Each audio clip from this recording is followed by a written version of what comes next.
जय हिंद दोस्तों, स्वागत है आप सभी का। आरंभ है प्रचंड सीरीज की एक नई वीडियो में। इस वीडियो में हम बात करेंगे एडुटेड या 5000 प्लस क्वेश्चन बुक की सेट नंबर 18। तो बिना टाइम वेस्ट किए स्टार्ट करते हैं सेट नंबर 18 का क्वेश्चन नंबर 1। क्वेश्चन नंबर 1 है, लाल मिट्टी की प्रकृति होती है। तो लाल मिट्टी की प्रकृति कैसी होती है? ये होती है अम्लीय। क्वेश्चन नंबर 2, दक्कन पास निम्न में से किसके मध्य स्थित है? तो दक्कन पास किसके मध्य में स्थित है? ये स्थित है दक्षिण अंडमान एवं लघु अंडमान के मध्य में। क्वेश्चन नंबर 3, किसने बहुउद्देशीय नदी घाटी परियोजना को आधुनिक भारत का मंदिर कहा था? तो किसने बहुउद्देशीय नदी घाटी परियोजना को आधुनिक भारत का मंदिर कहा था? तो किसने कहा था? ये कहे थे जवाहरलाल नेहरू ने। क्वेश्चन नंबर 4, किस राष्ट्रीय उद्यान को पक्षियों का स्वर्ग कहा जाता है? तो कौन सा राष्ट्रीय उद्यान है जिसे पक्षियों का स्वर्ग कहा जाता है? किसे कहा जाता है?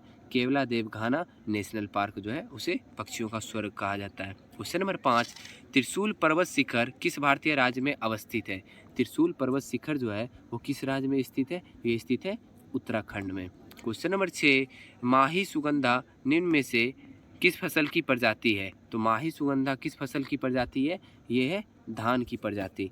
क्वेश्चन नंबर 7, बाजार का नियम निम्न में से किसने प्रस्तुत किया था? तो बाजार का नियम किसने प्रस्तुत किया था? ये किए थे JB से। ठीक है।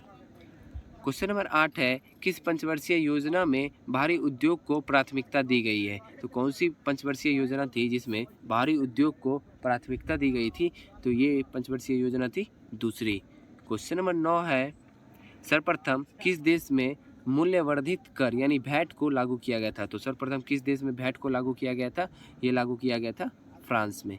क्वेश्चन नंबर 10, एकमात्र सेंचुरी कौन सी है जहां कश्मीर महामिर्ग पाए जाते हैं? तो कौन सी सेंचुरी है जहां कश्मीरी महामिर्ग पाए जाते हैं? तो ये सेंचुरी है दाचीग्राम। ठीक है। क्वेश्चन नंबर 11 देखते हैं। क्वेश्चन नंबर 11 है, जीव मंडल सुरक्षित क्षेत्र का उद्देश्य है। तो जीव मंडल सुरक्षित क्षेत्र का उद्देश्य क्या है? कृषि उत्पाद पर प्रयोग एवं विकास, वन उत्पाद पर प्रयोग और विकास, वन भूमि के वनस्पति एवं प्राणी का परीक्षण यानी उपयुक्त सभी। ये सभी सही है। क्वेश्चन नंबर 12, बायोडायवर्सिटी शब्द का प्रयोग सर्वप्रथम किसने किया था? तो बायोडायवर्सिटी शब्द का प्रयोग सर्वप्रथम किसने किया था? ये किए थे जी रोसेन ने। कौन किए थे? G Rosen.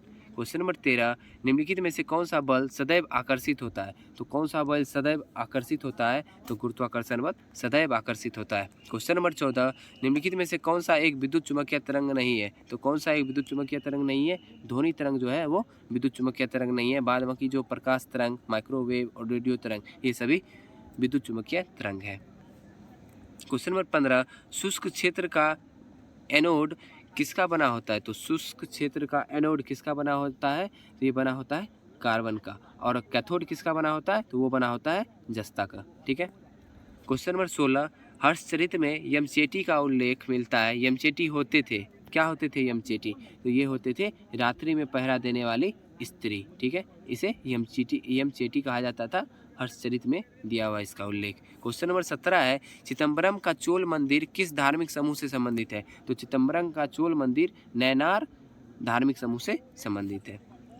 क्वेश्चन नंबर 18, किस बिलियन में बिलियन की कुल मात्रा तथा उससे मिश्रित विलय की कुल मात्रा का अनुपात कहलाता है? तो किसी बिलियन में बिलियन की कुल मात्रा तथा उससे मिश्रित विलय की कुल मात्रा का अनुपात कहलाता है। तो क्या कहलाता है? ये कहलाता है बिलियन की सांद्रता।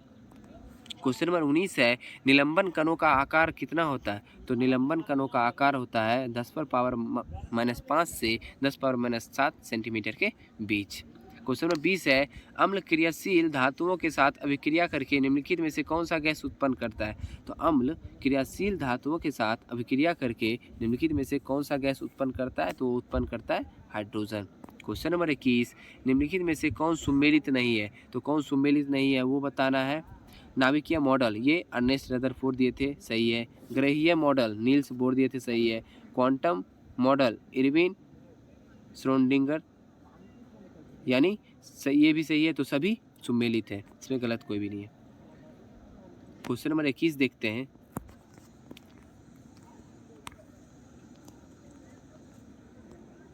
क्वेश्चन नंबर 21 है, क्लोरीन अणुओं के बीच कौन सहसंयोजक बंधन होता है? तो क्लोरीन अणुओं के बीच कौन सा सहसंयोजक बंधन होता है? तो इसमें से कोई भी नहीं, इनमें से कोई नहीं होगा इसका आंसर। क्वेश्चन नंबर 23 है, आवर्त सारणी के किस वर्ग के तत्वों को सामूहिक रूप से क्षारीय मृदा धातुएं कहा जाता है? तो किस वर्ग के तत्व को सामूहिक रूप से क्षारीय मृदा धातुएं कहा जाता है? तो ये कौन सा वर्ग है? ये वर्ग 2। क्वेश्चन नंबर 24 है, लूनर कास्टिक निम्नलिखित में से किसे कहा जाता है? तो लूनर कास्टिक किसे कहा जाता है? सिल्वर नाइट्रेट को कहा जाता है। क्वेश्चन नंबर 25, निम्नलिखित में से किसका हृदय 4 कक्षीय का होता है? तो किसका हृदय 4 कक्षीय का होता है? पक्षी का हृदय 4 कक्षीय होता है। क्वेश्चन नंबर 26, निम्नलिखित में से कौन सुमेलित नहीं है, ये बताना है। तो सुमेलित नहीं है, तो पहला है अमाशय, अम्ल का निर्मोचन, सही है। बड़ी आंत, जल का अवशोषण, सही है। छोटी आंत, पचे हुए भोजन का रुधिर वाहिकाओं में अवशोषण, ये भी सही है। यकृत, शरीर की सबसे बड़ी मिश्रित ग्रंथि, ये गलत है, यानी ये सुमेलित नहीं है। क्वेश्चन नंबर 27, मानव शरीर के परिसंचरण तंत्र के किस भाग में ऑक्सीजन रहित रक्त का प्रभाव होता है? तो किस भाग में ऑक्सीजन रहित रक्त का प्रवाह होता है?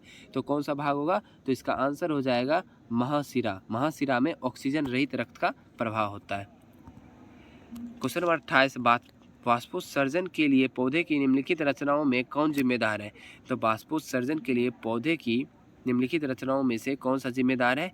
तो ये जिम्मेदार है स्टोमाटा। क्वेश्चन नंबर 29, निम्नलिखित में से कौन सा जीव परागणकारी है? कौन सा जीव परागणकारी है? तो इसका आंसर हो जाएगा चमगादड़ भी है, मधुमक्खी भी है और पक्षी भी है, यानी सभी। ठीक है। क्वेश्चन नंबर 30 है, खानवा का युद्ध बाबर और किस शासक के मध्य लड़ा गया था? तो खानवा का युद्ध किसके किसके बीच लड़ा गया था? बाबर और राणा सांगा के बीच। क्वेश्चन नंबर 31, दक्षिण भारत में वैष्णव संतों द्वारा स्थापित द्वैतवाद किस संत से संबंधित है? तो द्वैतवाद का सिद्धांत किसने दिया था? तो ये दिए थे निम्बकाचार्य। कौन दिए थे? निम्बकाचार्य। क्वेश्चन नंबर 32, सल्तनत काल में कृषि विभाग से संबंधित था। तो सल्तनत काल में कृषि विभाग से कौन संबंधित था? तो ये संबंधित थे दीवाने कोही। क्वेश्चन नंबर 33, द्वितीय जैन संगति कहाँ हुई थी?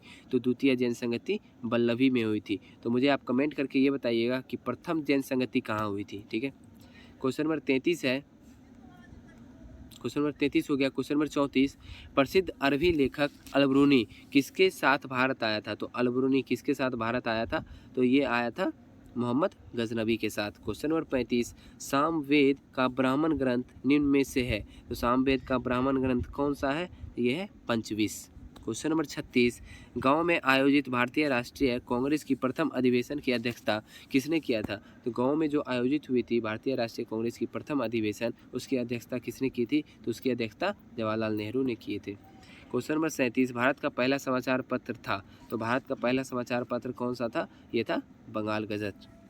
क्वेश्चन नंबर 38, भारत में नागरिक सेवा का जनक किसे कहा जाता है? तो भारत में नागरिक सेवा का जनक कहा जाता है लॉर्ड कॉर्नवालिस।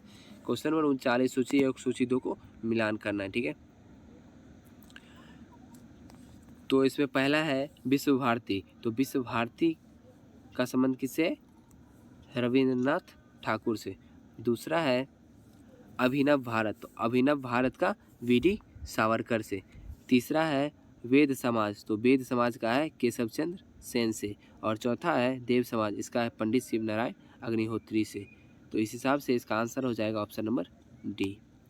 क्वेश्चन नंबर 40 देखते हैं, सुमेलित नहीं है, जो सुमेलित नहीं है वो बताना है, यानी किस देश से कौन सी प्रणाली ली गई है, इसमें से कौन सा गलत है वो बताना है। तो पढ़ लेते हैं। शासन की संसदीय प्रणाली ब्रिटेन से ली गई है, सही है। राज्य के नीति निर्देशक तत्व आयरलैंड से ली गई है, सही है। समवर्ती सूची की अवधारणा ऑस्ट्रेलिया से ली गई है, ये भी सही है। तो लास्ट बचा मौलिक कर्तव्य का विचार कहाँ से लिया गया है? अमेरिका से ये नहीं लिया गया है। तो कहाँ से लिया गया है ये आप कमेंट करके बताइए। ठीक है। क्वेश्चन नंबर 41, धन विधेयक के संबंध में विशेष प्रक्रिया संविधान के किस अनुच्छेद में वर्णित है?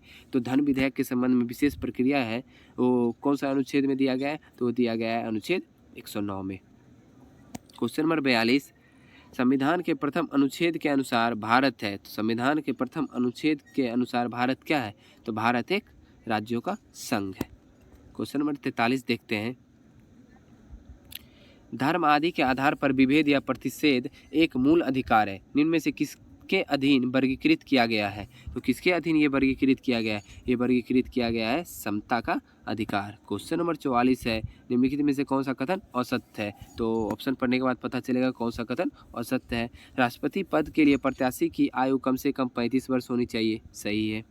उपराष्ट्रपति राज्यसभा का सभापति होता है, ये भी सही है। उपराष्ट्रपति का चुनाव भारत का राष्ट्रपति करता है, यही गलत है। भारत के चौथे राष्ट्रपति बीबी गिरी थे, ये भी सही है।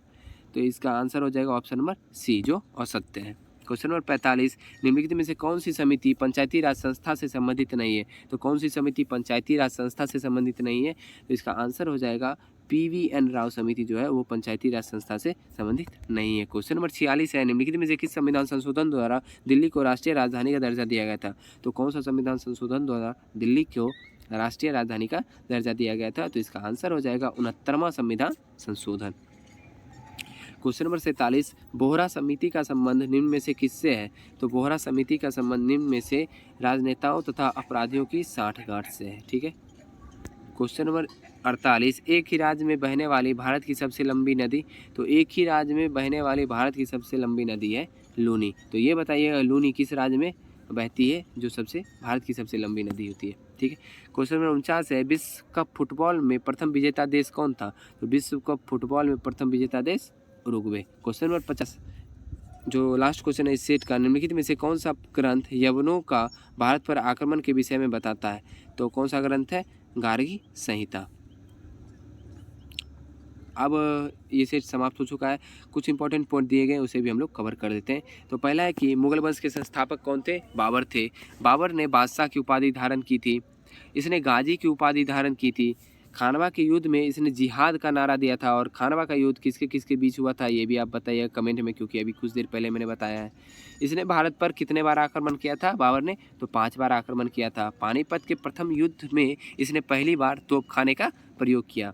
बाबर ने अपनी आत्मकथा बाबरनामा तुर्की भाषा में लिखी, जिसका फारसी भाषा में अनुवाद किसने किया था? अब्दुल रहीम खाने खाना ने किया था। तो अब आते हैं, पानीपत का जो प्रथम युद्ध हुआ था वो कब हुआ था? 21 अप्रैल 1526 को। और किसके किसके बीच हुआ था? इब्राहिम लोदी और बाबर के बीच में। इसमें कौन विजयी रहा? तो बाबर विजयी रहा। दूसरा हुआ था खानवा के युद्ध, जो कब हुआ था? 17 मार्च 1527 को। किसके किसके बीच हुआ था? राणा सांगा और बाबर के बीच में हुआ था, इसमें भी विजयी रहा बाबर। तीसरा है चंदेरी का युद्ध, ये कब हुआ था? 29 जून 1528 को। किसके किसके बीच हुआ था? मेदिनी राय और बाबर के बीच में, इसमें भी विजयी रहा बाबर। चौथा है घाघरा का युद्ध, जो 6 मई 1529 को हुआ था अफगानों और बाबर के बीच में, इसमें भी विजयी बाबर ही रहा। और 1530 में बाबर की मृत्यु हो गई, ठीक है। कुछ आगे देखते हैं, बाबर का उत्तराधिकारी कौन हुआ? तो हुमायूं हुआ। इसने 1533 में दीन पनाह नगर की स्थापना की। यह ज्योतिष में विश्वास रखता था। कौन? हुमायूं। 25 जून 1539 में शेर खां एवं हुमायूं के बीच कौन सा युद्ध हुआ था? तो चौसा का युद्ध हुआ था। 17 मई 1540 ईस्वी में शेर खां एवं हुमायूं के बीच बिलग्राम या कन्नौज का युद्ध हुआ था, इसमें भी शेर खां विजयी रहा था। कन्नौज युद्ध में हार के पश्चात हुमायूं 15 वर्ष के लिए निर्वासित जीवन व्यतीत करने लगा। पुनः 1555 ईस्वी में इसने पंजाब की सूरी शासक सिकंदर को पराजित कर दिल्ली की गद्दी पर बैठ गया। कब फिर से बैठा? तो 1555 में। और भागा कब था, यानी हार के कब निर्वासित जिंदगी जीने लगा था? तो 1540 को, ठीक है। तो हुमायूं नामा की रचना इसकी बहन कौन? गुलबदन बेगम ने की थी। अब आते हैं युद्ध के बारे में। देवरा का युद्ध कब हुआ था? तो 1531 में हुआ था। और सरहिंद का युद्ध कब हुआ था? तो 1555 में हुआ था। किसके कौन ये युद्ध लड़ा था? तो हुमायूं, ठीक है। अब आते हैं नेक्स्ट पॉइंट है, शेरशाह सूरी को शेर खां की उपाधि दिया था। कौन? बहार खां लोहानी ने। नेक्स्ट पॉइंट है, शेरशाह ने कबूलियत एवं पट्टा प्रथा की शुरुआत की। कौन प्रथा? कबूलियत एवं पट्टा प्रथा। ये पॉइंट बहुत इंपॉर्टेंट है, ठीक है। शेरशाह ने 1541 ईस्वी में पाटलिपुत्र को पुनः पटना नाम से स्थापित किया, ठीक है। और इसे पाटलिपुत्र नाम से किसने स्थापित किया था? तो उदयन ने स्थापित किया था, ठीक है। इसने किला एक कोहना नामक मस्जिद का स्थापना किया। किसने? शेरशाह सूरी ने किला एक कोहना नामक मस्जिद का स्थापना किया। तो आशा करता हूँ आपको ये सेट अच्छा लगा होगा। अच्छा लगा है तो वीडियो को लाइक कर दीजिएगा, चैनल पे नया है तो चैनल को सब्सक्राइब कर लीजिएगा। और आपके कितने क्वेश्चन सही हो रहे हैं कमेंट में ज़रूर बताइएगा। और बीच में मैंने जो भी क्वेश्चन पूछे उसका भी आंसर आप कमेंट में ज़रूर दीजिएगा। मिलते हैं अगली वीडियो में। जय हिंद।